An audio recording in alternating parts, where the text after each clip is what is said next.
ஆர்த்தி பிரேக்ஃபாஸ்ட சாப்பிட்டுட்டு கிச்சனை பார்த்தா. போர்க்களம் மாதிரி இருந்துச்சு.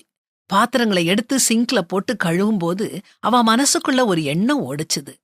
நான் ஒரு சரியான அம்மா இல்லையோ? என் கடமைகளை ஒழுங்கா செய்ய எரிச்சல் படுறேன். செய்ய வேண்டிய வேலைகளை செய்ய மறந்துடுறேன். நேத்து கூட இட்லிக்கு அரிசி உளுந்து ஊற வைக்க மறந்துட்டேன். நான் என் பிள்ளைங்களை சரியா வளர்க்கறேனா?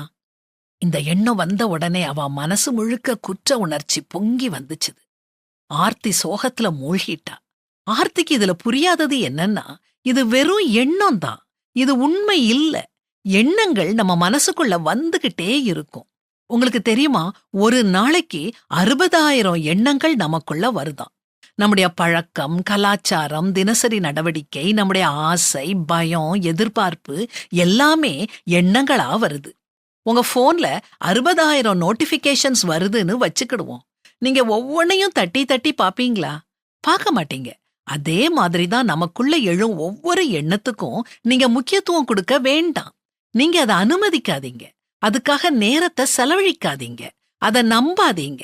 நாம வேற, நம் எண்ணங்கள் வேற. நாம எந்த எண்ணத்துக்கு முக்கியத்துவம் கொடுத்து அதை நடைமுறைப்படுத்துறோமோ அது நம்மை வடிவமைக்குது, நம்மளை அடையாளப்படுத்துது. அதனால ஒவ்வொரு எண்ணமும் நம்ம மனசுக்குள்ள வரும்போது உங்களை நீங்களே கேளுங்க. இந்த எண்ணத்தை நான் அனுமதிக்கலாமா? இதுக்கு நான் கவனம் செலுத்தணுமா? இத நம்பலாமா? இந்த கேள்விகளுக்கெல்லாம் ஆம்னு பதில் சொன்னீங்கன்னா அந்த எண்ணத்துல கவனம் செலுத்தி அதை செயல்படுத்துங்க.